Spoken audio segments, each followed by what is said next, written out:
Hello everyone, my name is Lena and I'm an online teacher with Outschool. And what you're about to see is a video that I had gotten all ready that talks about my summer schedule with Outschool. It's been a wonderful summer. I cut back some of my hours and I just wanted to share it with you. But believe it or not, life got really crazy these last few weeks. And if you are a teacher online, you probably know about the changes that happened with China. And that is where my focus went. So this video kind of got pushed down the to-do list, even though it was edited and everything. I don't want to waste it, and I feel like it is still very valuable. That's why I'm still sharing it, even though the summer is just about done. But it still can help other teachers just to see what the potential is in summertime and to give you some ideas on how you can organize your time as an Outschool teacher. So I'm still going to share it, even if it's a little late. So sorry about that, but enjoy. And if you have any questions about Outschool, please feel free to message me. My link is in the description box, and I'd be happy to help you with the process. I do help Outschool teachers to get hired, and so reach out to me. Let me know if you use my link so I can help you too. All right? All right, thanks for watching.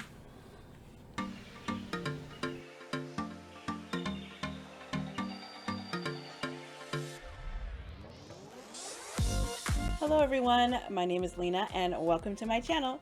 I'm an online teacher, and on my channel I like to talk about all things that have to do with teaching online. I've worked with many different companies, so I like to share about what has worked for me, what companies are hiring, and all types of things. So if that's the type of stuff you like to hear about, then I put out videos each week, and if you subscribe, then you will be notified when I put out my next. So, but in this video, I wanted to talk to you about Outschool and what my summer schedule is looking like with Outschool now. But before I get into this video, I do want to draw your attention to my description box because I do have this chart that is a helpful resource for people who are trying to find jobs and teaching platforms online that they want to apply to. This chart is just a accumulation of all the online companies that I've heard about, and it has some information that can help you about each company so that you can know if this is a good fit for you. So the link for this chart is down below. If you can go ahead and check it out in the description box. If it's something that might be of help to you, go ahead and check it out in the description box. But yes, so talking about my summer with Outschool, I wasn't really sure what to expect because, last summer was 2020. We were going through the pandemic, and we still are, but it was at the peak of the pandemic. And so online classes were with Outschool were just really hot and popular. So I wasn't really sure what this summer is going to be looking like. And, yes, it is the the popularity right now of Outschool classes has gone down some. Things are opening up and people are happy to get out and be in person. So that has affected my bookings as well as other teachers, but I'm still able to get I'm able to reach my financial goals for the summer. So I'm happy about that. I've had to change my classes a little bit so that I could make sure that I was, staying afloat and making the best of my time. But I've been able to get pretty decent bookings, and I'll share with you what my schedule looks like and talk about what I did. Because at first, I had several camps that I opened up. Those didn't do so well at first. I thought, oh, I'm going to have, multi-day camps. And, that was what Outschool was suggesting for us to do. And so I opened up some camps, and nobody really wanted those camps. But good thing that wasn't the only thing I opened up, too. I opened up ongoing classes as well for the summer. And I just took some of my ongoing classes that I was teaching during the school year, and I changed them into summer ongoing classes. And I just, tweaked them a little bit so they would be a little bit more fun, and, I needed a change. And my students did too. So I just changed, and I had those ongoing classes through the summer, and those booked. but the camps for me did not. And I teach younger kids between like 3 and 5 years old for those classes. And so, parents for those ages, they just wanted the ongoing classes. So I have a couple of ongoing classes for them. But then there were some of those for those camps that did not fill up, and there was a couple of ongoing classes that at different times that didn't fill up really well. So I discontinued those, and I filled them in with one-on-one tutoring classes, because I do offer a one-on-one tutoring class, and parents really appreciate that right about now. They are looking for those classes. I do a reading class, and I was recently at the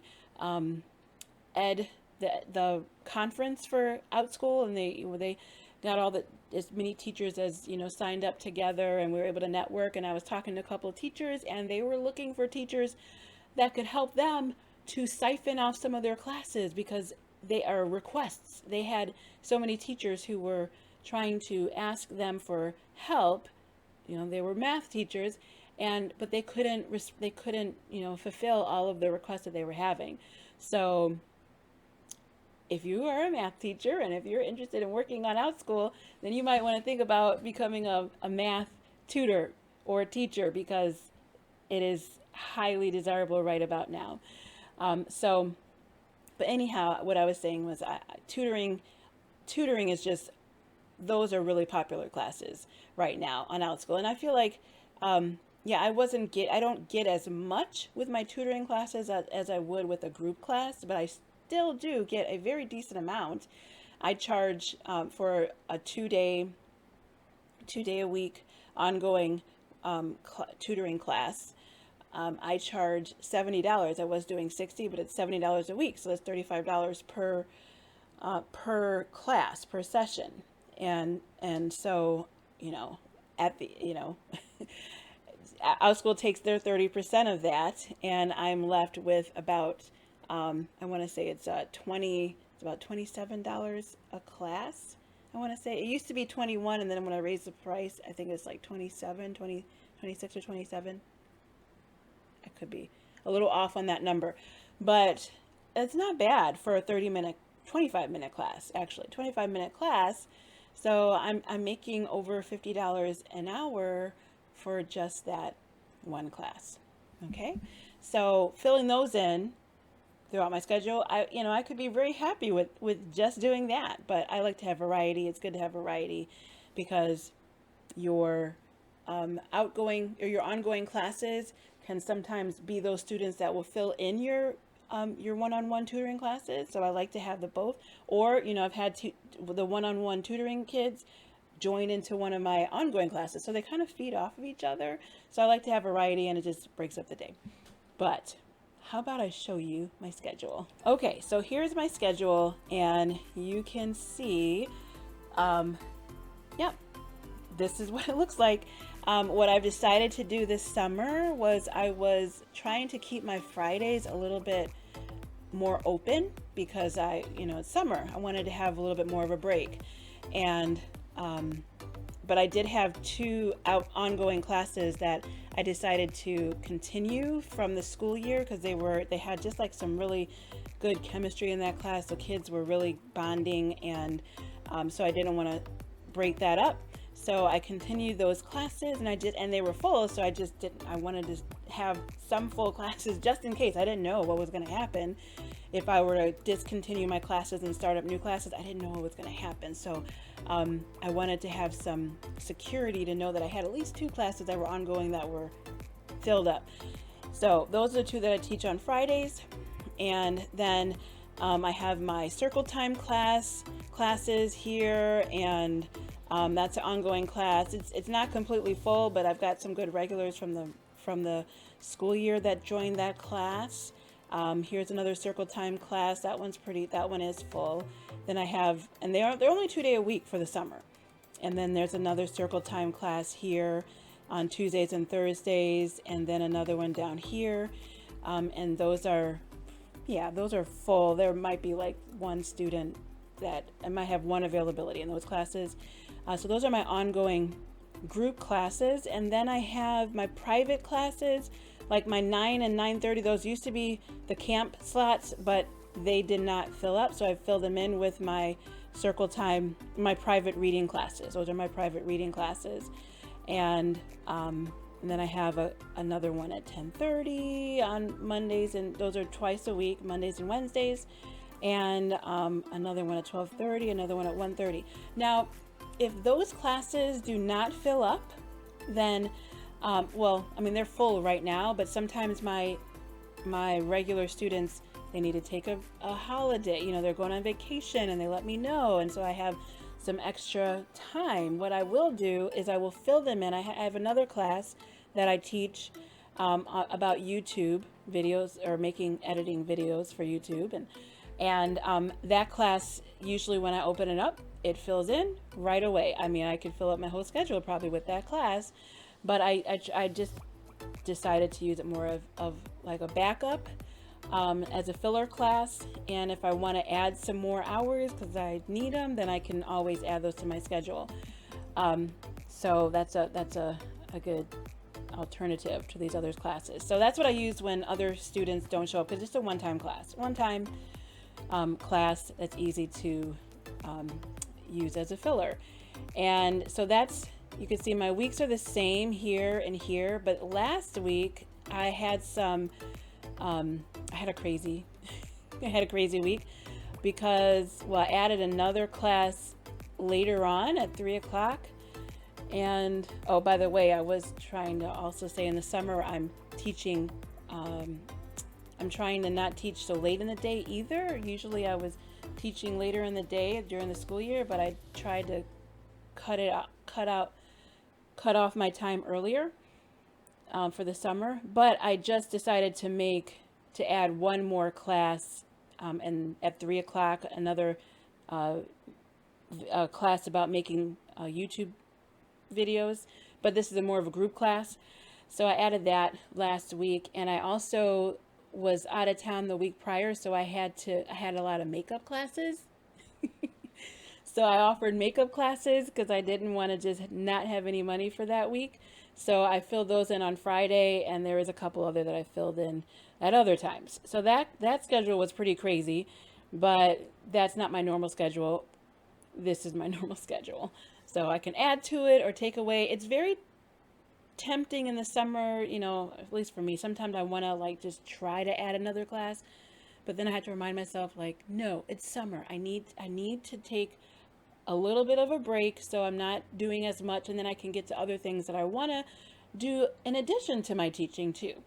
So, and then I have the later start on the Tuesdays and Thursdays, which is really nice. I can sleep in, or do not really sleep in, because I always get up at 5 o'clock in the morning, because that's my time clock my body clock is set at that, because of my ESL classes that I do teach in the morning too, but not as regularly.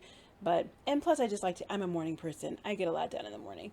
I can exercise and, have my quiet time and do many productive things in the morning. So starting out at 9 o'clock has been really good for me. And I think during the school year, I'm going to continue that later start, because I am more productive in the morning.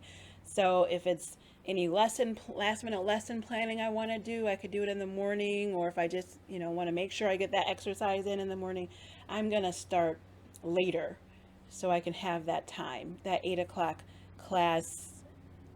I love the students, but I think I'm going to cut that one out. And I will still teach my ESL classes in the morning, but at least when they stop, they tend to stop for me. I can't teach after 8 o'clock in the morning, my ESL classes. At least I'll have a break, and I only teach 1 or 2 in the morning. I'll have a break and I can get some more done, and then I can start my other classes. So I'm definitely going to change this during this school year. I'm still tweaking that for later when it's time to start posting those classes. So yeah, that's what my classes are looking like right now for summer. I just wanted to share that with people, just because we're curious. We want to see what works for other people. I like to see what other teachers are doing, because if it works for them, maybe I can learn something from them too. So that's what my summer is looking like. I'd love to hear what your summer is looking like too in the comments after hearing this. If you have, if you want to share what you're doing for the summer, please share in the comments so we can all hear what your summer is looking like with Outschool or with other companies that you're working with. And, maybe you're just taking that summer break, because when I was teaching in the classroom, I really enjoyed having my summers off. But then I started teaching ESL online and I stopped having my summers off. And then with Outschool last year, definitely did not have a summer off. And I was okay with that because I enjoyed, building up my classes, building up my students, and, figuring out what I was doing. I was fine with that. But this summer I just felt like I needed more of a break, even though it's still pretty full, but it is more of a break than what I was doing before because I'm not teaching as early in the morning and I'm having some time off on Friday and teaching less in the day. So it is better than before. And next summer I might even do it, cut back even less, but at least I feel like I'm having some free time. But anyhow, thanks for watching, everyone. I hope you are having a great summer, and I hope that you are having success with your Outschool classes. And remember, if you are trying to think of something to teach in Outschool or on Outschool, math classes are very popular. So if you know anything about math that you want to share, even if it's like with younger learners and maybe teaching about time or just adding and subtracting, just basic math for younger students, think about it. It could be a class, if you need a class to add to your classes to offer, that could be an idea for you. So, all right, see you in the next video, everyone. Bye.